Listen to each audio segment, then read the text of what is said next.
फौजी का जय हिंद, राम राम। तो जितने भी भाई लोग हमसे जुड़े हैं और जितने भी लोग भविष्य में जुड़ेंगे और जितने भी लोग इस संघर्ष में साथ हैं, सभी को तहे दिल से शुक्रिया। और आने वाले समय में भी जो भी साथी लोग साथ देंगे अपने देश के जवानों को बचाने के लिए, अपने देश के जवानों के साथ हो रहे शोषण अन्याय के खिलाफ लड़ने के लिए, अन्याय के खिलाफ न्याय के लिए, तो इसमें जितने भी लोग भागीदार बनेंगे और बिना लोगों के समर्थन, सपोर्ट, सहयोग के भारतीय सेना के जवानों को न्याय नहीं मिल सकता। क्योंकि समूचे हिंदुस्तान की सड़कों पे, और लगभग दक्षिण भारत छोड़ दिया जाए तो, अभी मैं दक्षिण भारत की तरफ नहीं बढ़ा हूं, लेकिन मध्य भारत, उत्तर भारत, पूर्वी भारत और उसके बाद पश्चिमी भारत, अगर ये सारी चीजें देखी जाए तो ओवरऑल लगभग मैं मैक्सिमम जगहों पे घूम चुका हूं। भारत की मैक्सिमम जगहों पे मैं जा करके अपनी बातों को रख चुका हूं। और देश में शायद ही ऐसा कोई नेता मंत्री हो जहां तक मेरी बातें ना पहुंची हो, सिर्फ सदर्न इंडिया को छोड़ दिया जाए तो, सदर्न साइड को, क्योंकि सदर्न साइड में मैं कभी गया नहीं हूं अभी, लेकिन फिर भी बातें तो वहां तक भी पहुंच रही होंगी, क्योंकि सभी लोग दिल्ली में दरबार लगाते हैं। लेकिन जब बात भारतीय सेना के जवानों की आती है, भारतीय सेना के सूरवीरों की आती है, भारतीय सेना के योद्धाओं की आती है, तब सभी को साफ सुन जाता है।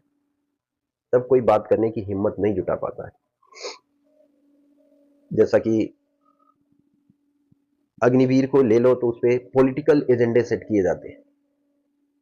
कई अग्निवीर फोन कर रहे हैं, कई ने वीडियो जारी किया है, लेकिन उसके बाद भी सभी को साफ सुना हुआ, जो कि मुद्दे सभी के हैं, मुद्दे सभी के हैं कि नहीं ये मेरा मुद्दा है अग्निवीर। तो सच्चाई ये है, आज रियलिटी है, इसे आप माने या ना माने, कि देश हमारा किस दिशा में जा रहा है। और आने वाले समय में, क्योंकि जब ऐसे ही लोग हो गए, बोला हमें क्या फर्क पड़ता है, सरकार अपना नियम बनाएगी, सरकार जो चाहेगी वो करेगी, हमें क्या लेना देना देश से। जब इस दिशा में लोग सोचने लगते हैं, तभी वहां पे तानाशाही जैसा माहौल बन जाता है, तभी फिर से उस देश को गुलाम बना दिया जाता है। तो ये जो सोच हमारी है हम लोगों की, जो आज सोचिए कि लगभग दिल्ली से लेकर के, महाराष्ट्र से लेकर उत्तर प्रदेश, राजस्थान, हरियाणा, गुजरात, बिहार, यूपी, ये सब जगहों पे मैक्सिमम फौजी कटोरा लेकर के, तिरंगा लेकर के भारतीय सेना को बचाने के लिए, भारतीय सेना के जवानों को बचाने के लिए जब इस दिशा में लगातार घूमता है, तो किसी को कोई फर्क ही नहीं है। सबको सिर्फ अपनी कुर्सियां और अपने एजेंडे दिख रहे हैं। तो मैं इसलिए कह रहा हूं कि ये हालात है अगर आज हमारे भारत के।